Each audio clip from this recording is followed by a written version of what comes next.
Why don't you like being the only one with it? Because it makes me just a bit weird.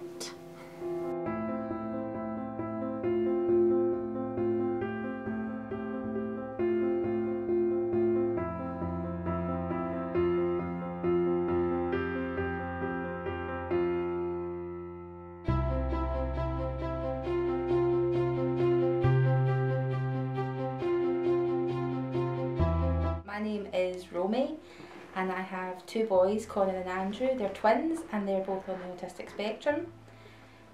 Connor has an Asperger's diagnosis and Andrew has an autism diagnosis. So the diagnosis process for both the boys was very different. Andrew was diagnosed shortly before they turned 4. Connor was a lot older. He was just nearly 11 before he was diagnosed. The process for Andrew was quite straightforward. Andrew presents in quite a, what they would say probably classically autistic. He's non-verbal. It was non-verbal at that point. Connor's story was a wee bit different. We had a long time of going to different meetings at the school about Connor because there was just something not quite right, but nobody, not even me, could kind of put my finger on what it was. And after going through looking at dyspraxia, dyslexia, lots of different things, finally someone suggested it could be autism, and my reaction to that was no, because all I knew was Andrew. I didn't really know much about Asperger's at the time. Andrew doesn't really present with anxieties. Andrew's quite happy in his own wee bubble a lot of the time. He doesn't really pay attention to the outside world, so therefore he doesn't get anxious about things. The only things that kind of make him anxious is if you change plans last minute, or if somebody's been very loud, or he sees a dog coming, he's got to feed a dog. So if he sees a dog coming, you can see him getting a bit worried, which when he's over 6 foot tall and he's trying to climb up you to get away from the dog makes me a bit anxious. So Connor, his anxieties are other people in general, and not being able to know what they're thinking or what they're going to say to him, and him having to constantly panic about, oh, what's coming next. And he's aware that he's different to other people. He knows that people talk about him, people look at him different, and people say things to him which just builds on his anxiety, and his confidence then takes a dive because of it.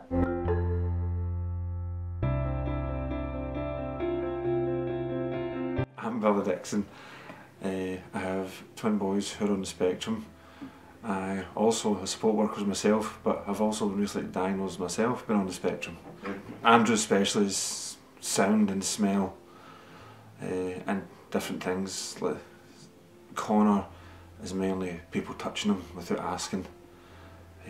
Different sounds as well. Myself especially is the one as well, getting touched without getting asked. And sounds as well. Some sounds can actually be painful. Some of the most difficult things especially can be isolation for them as well. There's no social outgoing. They can be quite locked in a room 24 hours a day if they would. Trying to get them out. Myself as well, I can get extremely anxious at the thought of going out, especially to social events and stuff. It can limit them, but can also be good as well, as a lot of people like to kind of things sometimes, like say superpowers, hearing and things, but definitely the social aspect's the worst for the three of us. So.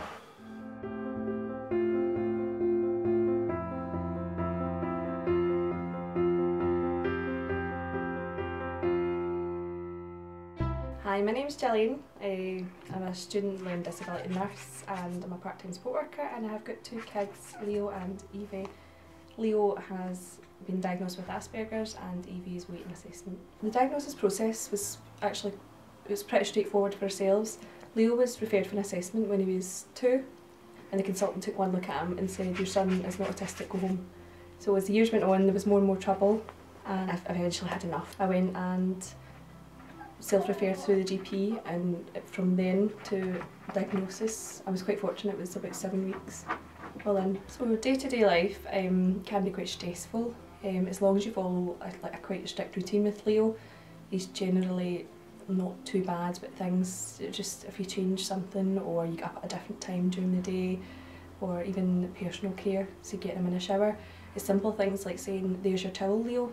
He doesn't get that as a cue to come out. You've got to say, "Right, there's your towel, get out, dry yourself, turn the shower off."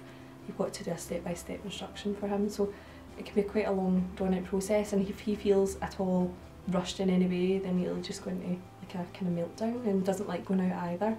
If it's out with his routine, if there's a party or even going to Asda for general shopping, can be quite hard. And he'll throw things, and he'll run away and stuff like that. So it can be quite difficult, yeah. So I have a daughter, Evie, who's 4, and we think she possibly is on the spectrum. If she's not autistic or Asperger's, I reckon there's some sort of defiance disorder there. In sensory processing, she'll put her hands on her ears and rock back and forward and say, "It's loud, I don't like the noise." And she generally does anything to avoid all busy places. She'll sit on your knee and cuddle in and stuff like that. She can be quite a handful. She can be quite very defiant. Anything you ask her to do, she won't do it. You need to make her feel like she's in control of everything. Right down to when she's finished brushing her teeth, she'll tap her toothbrush 4 times on the sink, every time. So she's got her set ways and her strict routine of doing things. Watching them struggle is really difficult.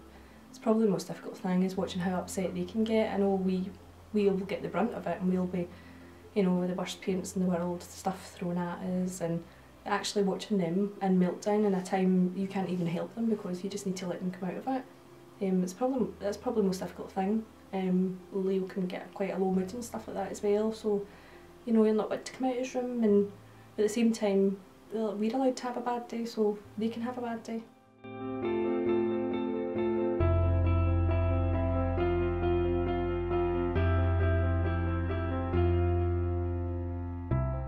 Hi, I'm Pamela. I have a son called James who's 16. He is autistic. He was diagnosed with Asperger's syndrome when he was 10. And he was also diagnosed with severe anxiety, which is his main issues at the moment. I'd heard the word autism, but had no idea what it was or what it involved. I naively thought when we got a diagnosis we would get all this help, but we basically get handed a pile of papers and sent on our way, which I think is lots of people's experience. It's definitely the hidden disability that, a lot of kids look normal. And when they're young, if they're displaying some kind of behaviours, kind of funny behaviours or odd behaviour, maybe touching people's hair, it's quite cute at the age of 4, but if they're doing that at the age of 16, it's not so cute. With James, he covers his face up with a balaclava and a hoodie, so I think most people can tell there's something with him not quite right because of the way he presents himself. But I know a lot of children with autism look just like any other person, and it's difficult when they have a meltdown or maybe get anxious and people maybe think they're being bad behaved.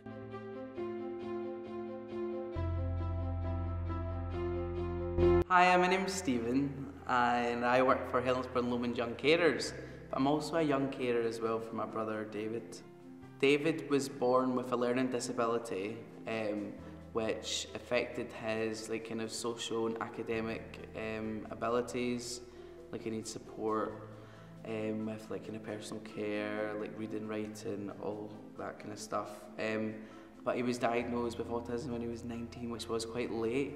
Although he had symptoms and stuff, he just never had got diagnosed until he was 19. But the problem with David being diagnosed so late, I think it's quite hard trying to prove kind of disabilities and stuff. I just need that 24-hour care and support. He can walk and he can talk and he can do all these kind of things, but he needs that support. He needs to feel secure, and that's why he needs that support. But he does live an independent life, and he can kind of cook for himself and stuff, but he can do more simple tasks. David is the most special person in my life and genuinely makes me smile every day.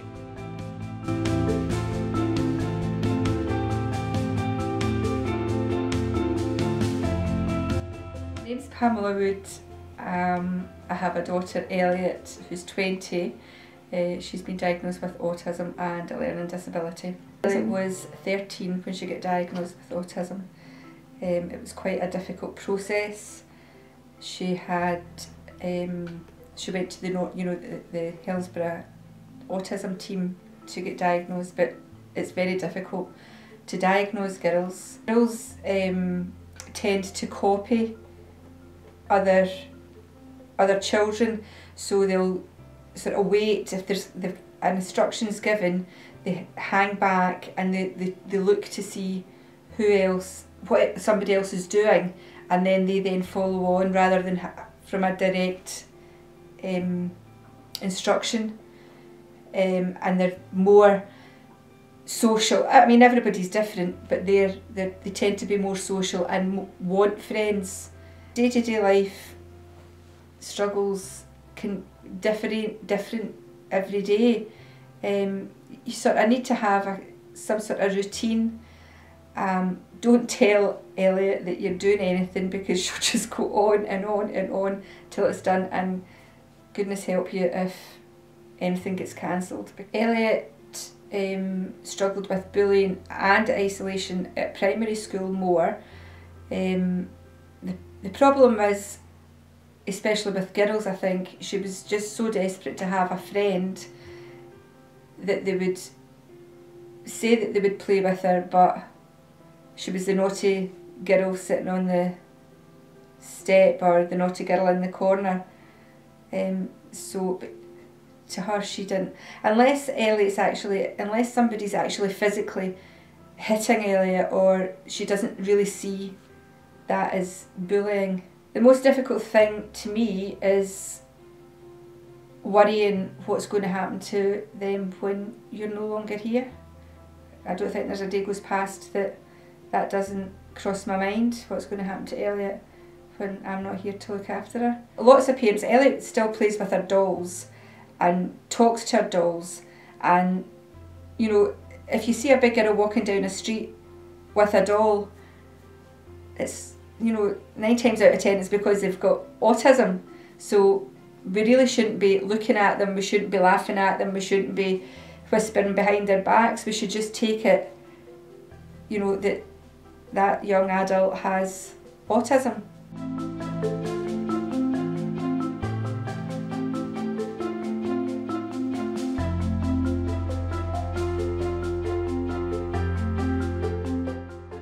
My name's Elliot Wood and I'm 20 and I have autism. When I do this, it makes me happy and it makes me calm down if I get angry. If I take temper tantrums, I need to calm down because I don't want to punch the door or punch anything else.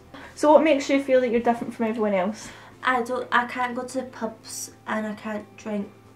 I just like my dolls and have rock choirs and do shows and stuff. What is it about playing with dolls makes you feel good?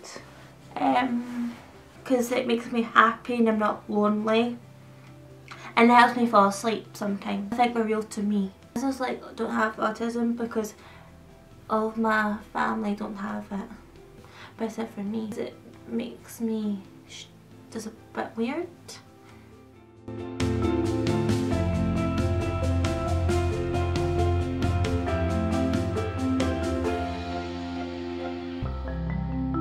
Especially in school, there's a big lack of understanding, especially with teachers.